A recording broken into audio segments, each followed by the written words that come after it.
જો બાળકો આપણે લાસ્ટ લેક્ચરની અંદર વિજ્ઞાન ધોરણ 9 ચેપ્ટર 9 બળ અને ગતિના નિયમો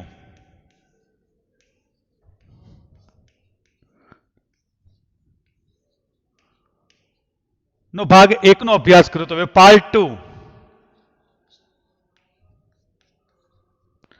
પહેલા લેક્ચરમાં આપણે જડત્વ એટલે કે દરેક પદાર્થને બહારથી કોઈ બળ લાગે તો પ્રતિકાર કરવાની ક્ષમતા હોય છે. આ પ્રતિકાર કરવાની ક્ષમતાને તેનું શું કહેવાય છે? જડત્વ કહેવાય છે. જડત્વ પદાર્થના દ્રવ્યમાન ઉપર આધાર રાખે છે. ત્યાર પછી આપણે ન્યૂટનની ગતિનો પહેલો નિયમ જોયો કે પદાર્થ પર બાહ્ય બળ ન લાગે ત્યાં સુધી સ્થિર પદાર્થ સ્થિર રહે છે અને ગતિમાન પદાર્થ અચળ વેગથી પોતાની ગતિ ચાલુ રાખે છે. ન્યૂટનની ગતિનો પહેલો નિયમ જડત્વનો નિયમ પણ કહેવાય છે. એટલે જડત્વ કહેવાય છે, જડત્વનો જ નિયમ કહેવાય છે, એટલે કે બળની વ્યાખ્યા આપે છે. હવે આપણે ન્યૂટનની ગતિનો બીજો નિયમ સમજીએ. પણ ન્યૂટનની ગતિનો બીજો નિયમ સમજતા પહેલા આપણે વેગમાન સમજવું પડશે.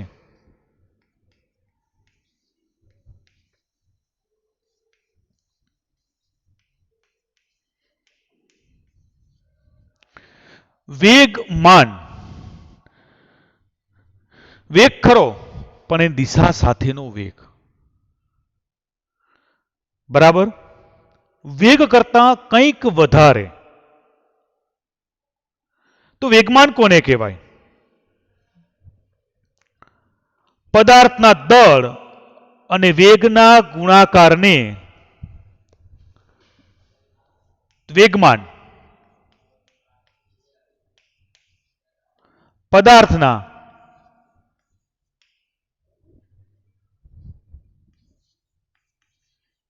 દળ, પદાર્થના દળ, દળ એટલે માસ, માસ એટલે એમ, પદાર્થના દળ અને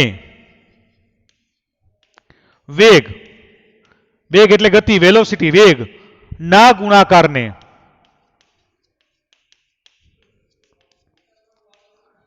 વેગમાન કહે છે.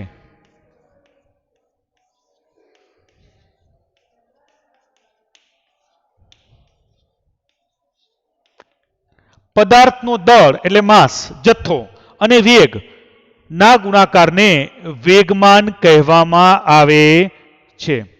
વેગમાનને આપણે P વડે દર્શાવીએ તો P બરાબર mv. P બરાબર mv. હવે આપણે વેગમાન છે એ સદિશ રાશિ છે.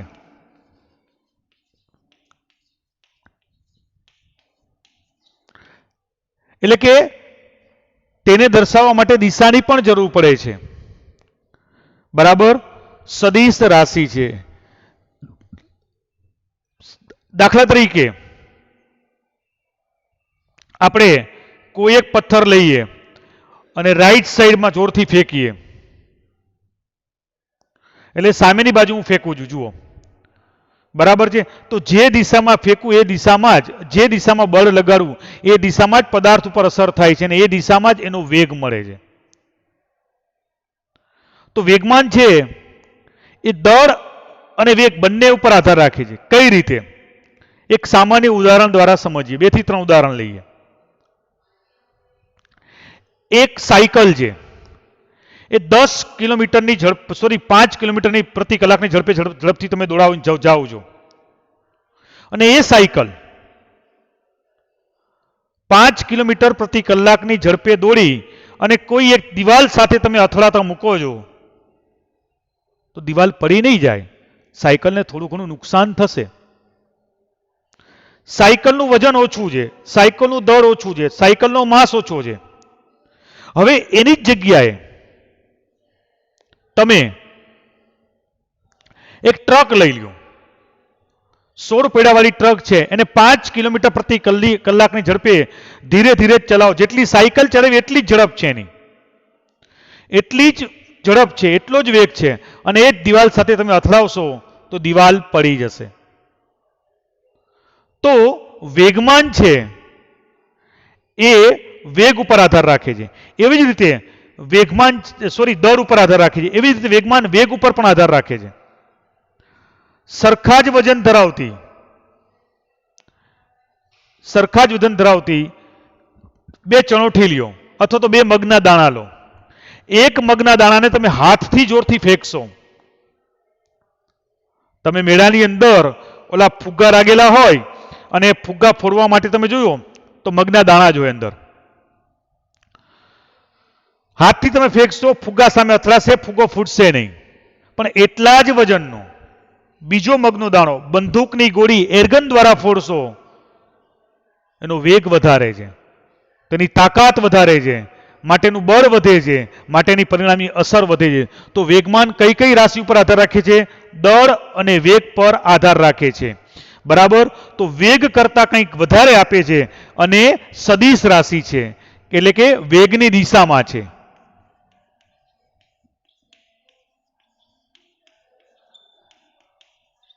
વેગ કરતા કંઈક વધારે માહિતી આપે છે.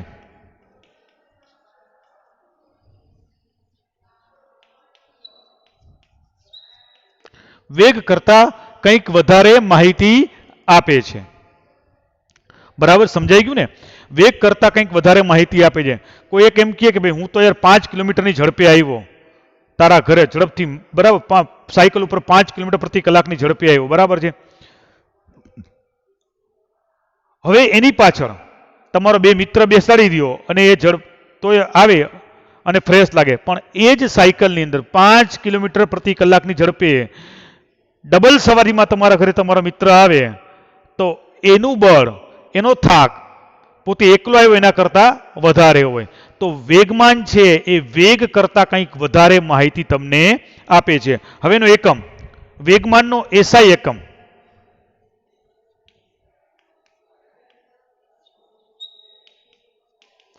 એમકેએસ એટલે મોટું માપ, મીટર, એમકેએસ પદ્ધતિ. તો દળ એટલે શું? કિલોગ્રામ ગ્રામ એટલે કિલોગ્રામ. અને વેગ એટલે શું? મીટર પ્રતિ સેકન્ડ.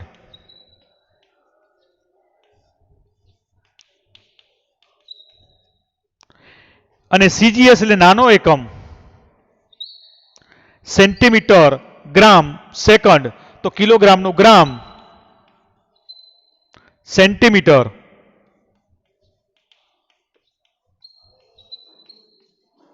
સેકન્ડ.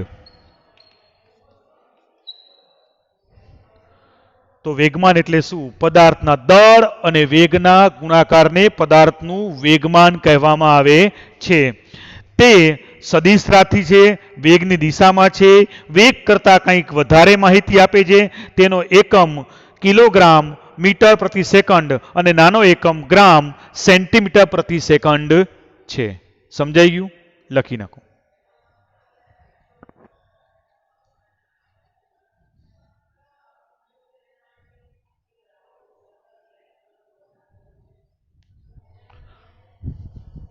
આ સેકન્ડ અહીંયા દેખાતું નથી ને? લો હવે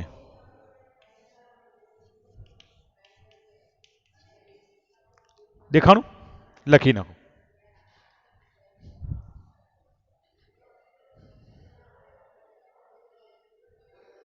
ન્યૂટનની ગતિનો બીજો નિયમ. હવે ન્યૂટનની ગતિનો બીજો નિયમ.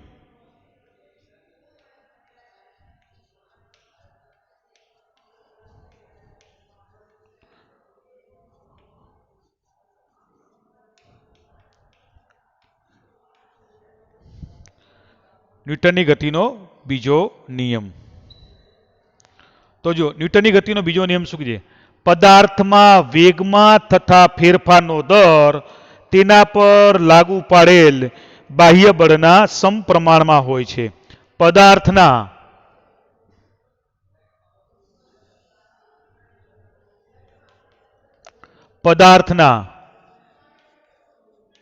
વેગમાં થતા ફેરફારનો દર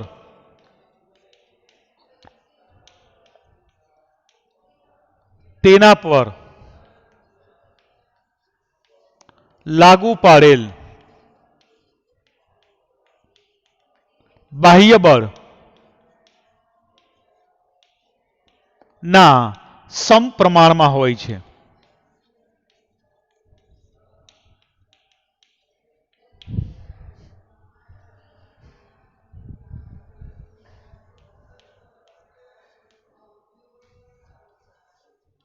શું કે છે? પદાર્થ પર લાગુ પાડેલ પદાર્થના વેગમાં થતા ફેરફારનો દર તેના પર લાગુ પાડેલ બાહ્ય બળના સમપ્રમાણમાં હોય છે.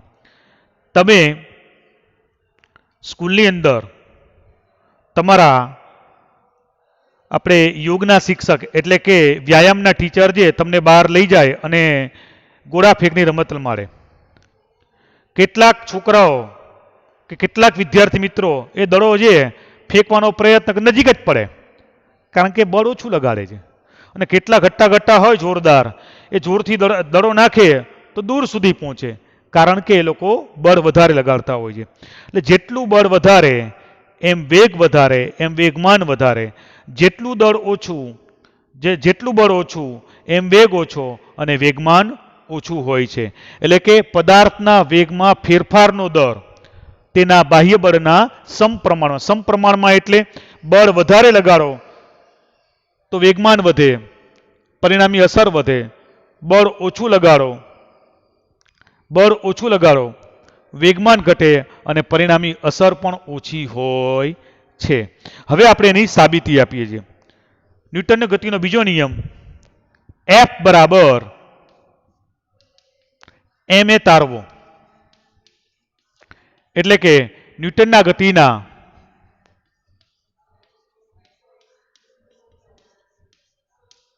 બીજા નિયમ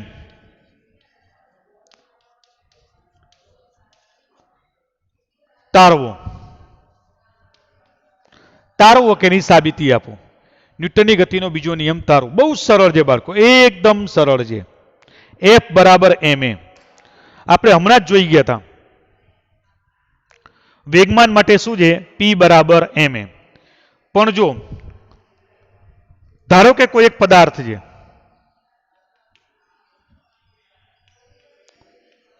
જવાબ કોઈ એક પદાર્થ છે, ધારો કે કોઈ પદાર્થનું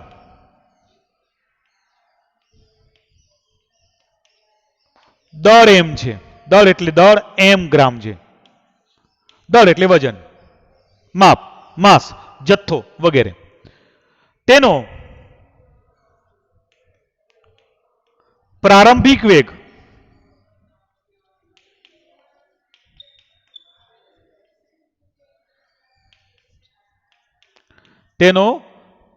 વેગ u અને અંતિમ વેગ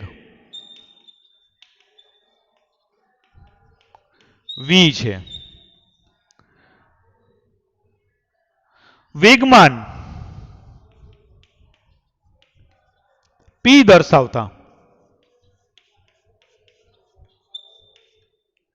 વેગમાન એનું આપણે P દર્શાવીએ છીએ.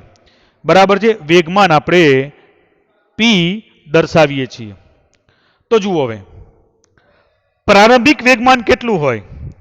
એટલે પ્રારંભિક વેગમાનને P1 કહીએ. વેગમાન બરાબર P1 બરાબર m અને u. શું કામ બાળકો?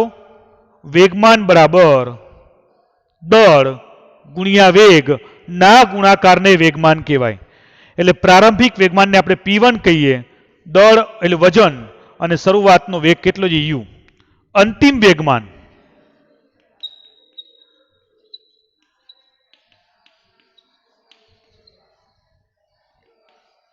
P2. દળ તો એટલું જ છે પણ અંતિમ વેગ શું છે? વી. આટલી ખબર પડી ગઈ. હવે બાળકો આપણે જોયું જો અહીંયા પેલો નિયમ ફરી બીજો નિયમ યાદ. પદાર્થના વેગમાં થતા ફેરફારનો દર. વેગમાં થતા ફેરફારનો દર પદાર્થના વેગમાં એટલે કે વેગમાન. પદાર્થના વેગમાં થતા ફેરફાર એટલે વેગમાં એટલે વેગમાન માં થતા બે જ. પદાર્થનો વેગ એટલે વેગમાનમાં થતા, માન એટલે એની દિશા. પદાર્થના વેગ એટલે વેગમાનમાં થતા ફેરફારનો દર તેના પર લાગુ પાડેલ બાહ્ય બળના સમપ્રમાણમાં હોય છે.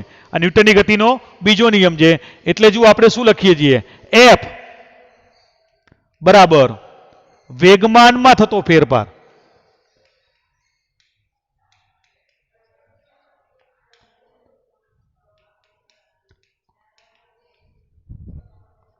બાળકો શરૂઆતનું વેગમાન શું છે, p1 છે.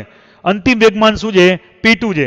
શરૂઆતનો વેગ શું છે, માની લો કે 0 છે. અંતિમ વેગ કેટલો છે, વધારે છે, માની લો 5 કે 10 છે. એટલે મોટામાંથી નાનું બાદ થાય, બરાબર એ રીતે, બરાબર છે. મોટામાંથી નાનું બાદ થાય માટે એફ હવે લાગુ પાડેલ બાહ્ય બળ સમપ્રમાણમાં હોય છે. એટલે આ ચલનની નિશાની જે આગળ તમને સાયન્સમાં આવશે આને ચલન કહેવાય, ચલે છે એટલે કે સમપ્રમાણમાં છે.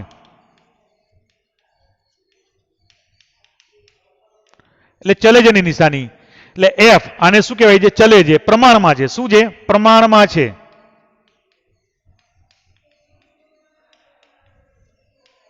એટલે એફ પ્રમાણમાં છે. વેગમાનમાં થતો ફેરફાર એટલે p2 માઇનસ p1 એટલે એફ ચલે છે. p2 એટલે mv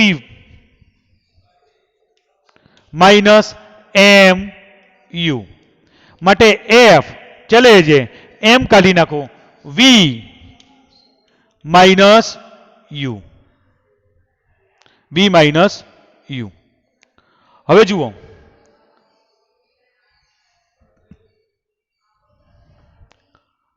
બરાબર પદાર્થના વેગમાનમાં થતા ફેરફારનો દર, બરાબર આટલું ખબર પડી ગઈ. હવે દર એટલે સમય એટલે ટી, સમયની સાથે જ વધે છે. દર એટલે ટી બધાના છેદમાં ટી. ફરીથી આખું સમજીએ શાંતિથી બાળકો. જુઓ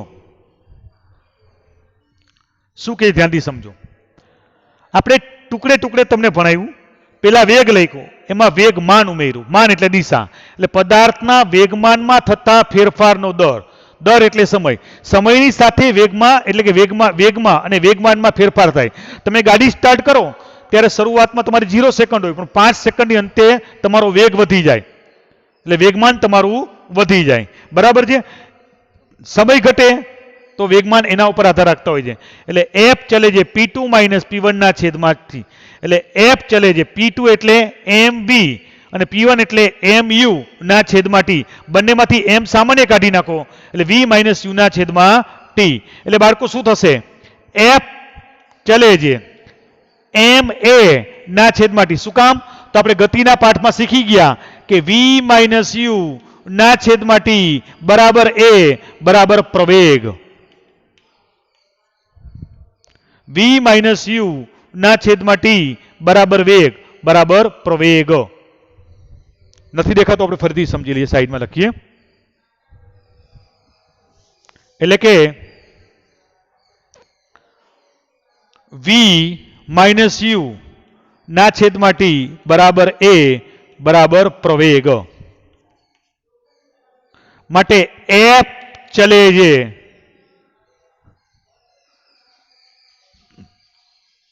એફ ચલે છે તો ચલે છે નિશાન દૂર કરીએ, બરાબર કે એમ એ.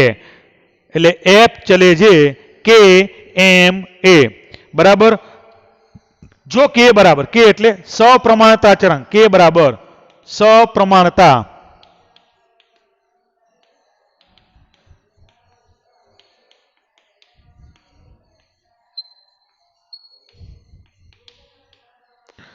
આપણે તમારા અભ્યાસક્રમ પ્રમાણે જઈએ છીએ.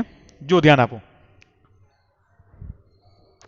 વેગમાનમાં થતો ફેરફાર એટલે p2 માઇનસ p1 ના છેદમાં t કેવું છે, આ ચલે જે નિશાની એટલે પ્રમાણમાં છે એટલે એફ ચલે જે mv માઇનસ mu ના છેદમાં t માટે એફ ચલે જે m v માઇનસ u ના છેદમાં t માટે એફ ચલે જે mf આ તમને સમજાવવા પૂરતું લખ્યું આપણી ચોપડીમાં જેવું લખ્યું હવે તમને સરળ બનાવી દઉં છું ચલે જેની જગ્યાએ આપણે સાહેબ આ ફરી ક્યાં લઈ આ બરાબર કોઈ ખોટું નહીં પડે આ બરાબર અને બરાબર જુઓ હવે સમજો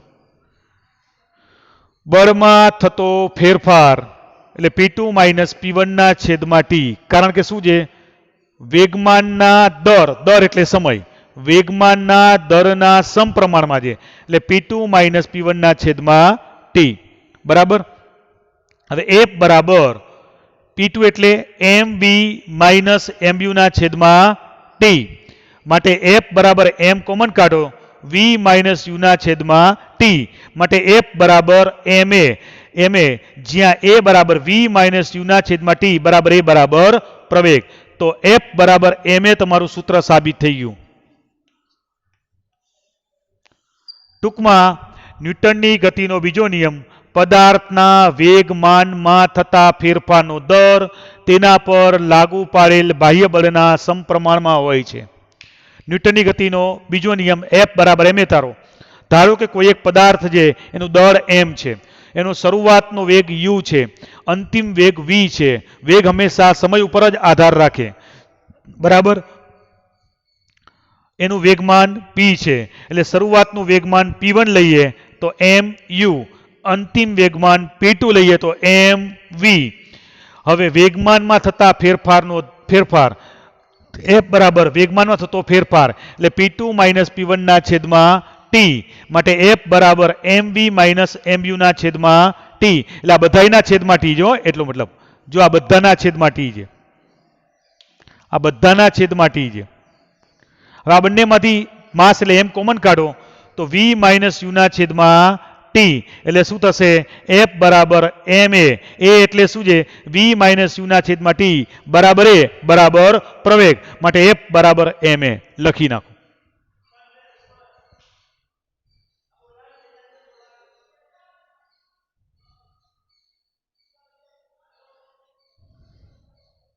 હવે જો બાળકો આના ઉપરથી આપણે એક ન્યૂટન બળની વ્યાખ્યા આપીએ છીએ એક ન્યૂટન બળની વ્યાખ્યા આપીએ છીએ જુઓ ન્યૂટનની ગતિના બીજા નિયમમાં જ છે એક ન્યૂટન બળની વ્યાખ્યા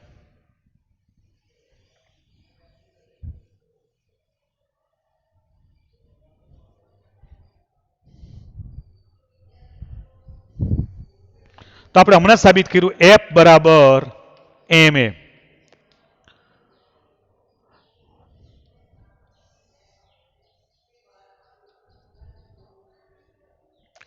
સાવ સિમ્પલ છે જુઓ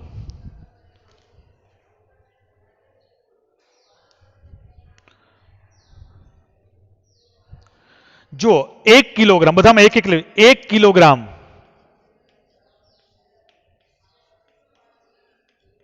પદાર્થમાં 1 સેન્ટીમીટર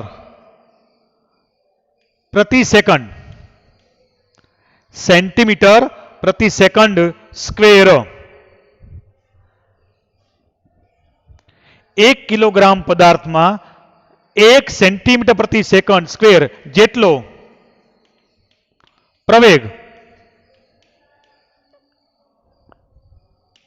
ઉત્પન્ન થાય તો તે પદાર્થ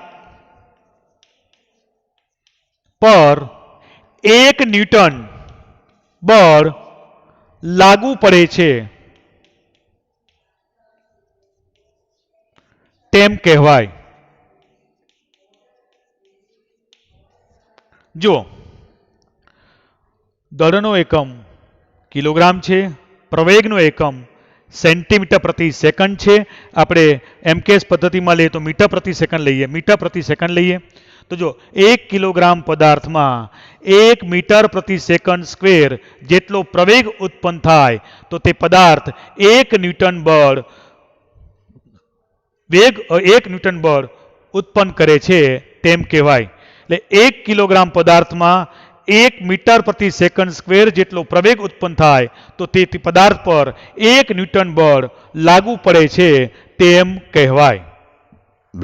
હવે આપણે એક એકમ તારવીએ છીએ કે 1 ન્યૂટન બળ ને ડાઇનમાં ફેરવો. જો એમકેએસમાં એમકેએસ પદ્ધતિમાં બળનો એકમ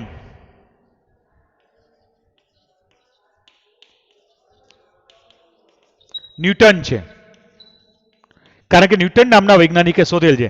એને આપણે એન વડે દર્શાવાય છે. સીજીએસ એટલે નાનો એકમ, સીજીએસ પદ્ધતિમાં બળનો એકમ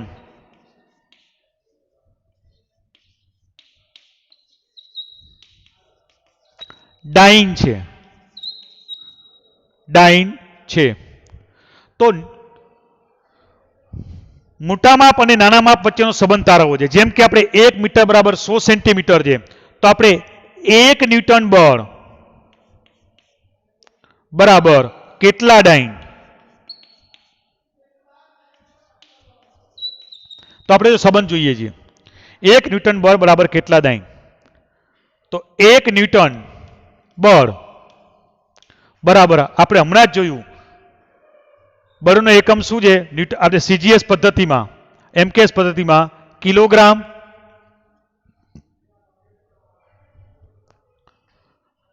એફ બરાબર એમએ. આપણે ચલો પહેલા એફ બરાબર એમએ લખીએ.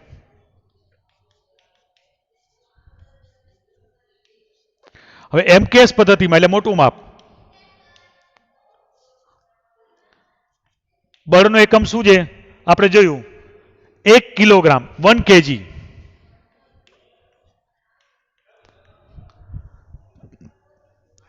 એક મીટર અને 1 સેકન્ડ નો સ્ક્વેર. 1 કિલોગ્રામના ગ્રામ કેટલા થાય? 1000. અને 1 મીટરના 100 સેન્ટીમીટર. 1 ના 1.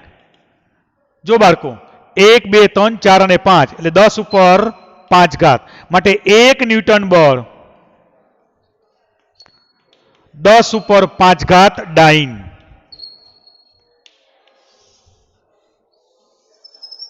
ફરીથી જુઓ, 1 ન્યૂટન બળ બરાબર એફ બરાબર એમએ.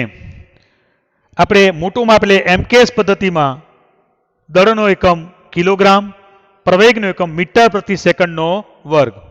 1 કિલોગ્રામના 1000 ગ્રામ, 1 મીટરના 100 સેન્ટીમીટર, 1 નો વર્ગ 1. એટલે 1 લખવાનો કોઈ જરૂર નથી. એટલે 1 2 3 4 અને 5 એટલે 1 ન્યૂટન બળ બરાબર 10 ઉપર 5 ઘાત ડાઇન, જે ન્યૂટન અને ડાઇન વચ્ચેનો સંબંધ દર્શાવે છે. તો આજની ચર્ચામાં આપણે જોયું ન્યૂટનની ગતિનો બીજો નિયમ, પદાર્થના વેગમાનમાં થતા ફેરફારનો દર તેના પર લાગુ પાડેલ બાહ્ય બળના સમપ્રમાણમાં હોય છે. વેગમાન આપણે જોયું, તો વેગમાન એટલે શું? બળ ગુણ્યા વેગમાન એટલે શું? તો વેગમાન એટલે શું? દળ ગુણ્યા વેગના ગુણનફળને વેગમાન કહેવામાં આવે છે. બરાબર? વેગમાન છે એ વેગ કરતા કંઈક વધારે આપે છે, સદિશ રાશિ છે, તેનો એકમ પણ આપણે જોઈ ગયા. બરાબર છે? એવી જ રીતે આપણે એફ બરાબર એમએ સૂત્ર તાર્યું એ પણ જોઈ ગયા, અને સાથે સાથે 1 ન્યૂટન બળ બરાબર 10⁵ ડાઇન. લખી નાખો આટલું.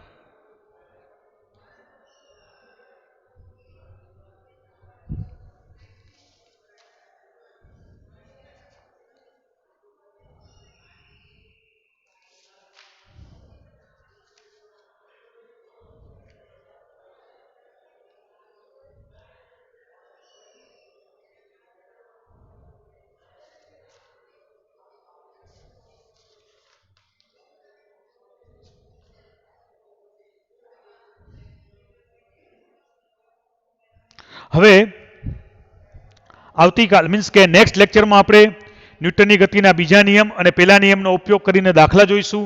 ન્યૂટનની ગતિનો ત્રીજો નિયમ લઈશું.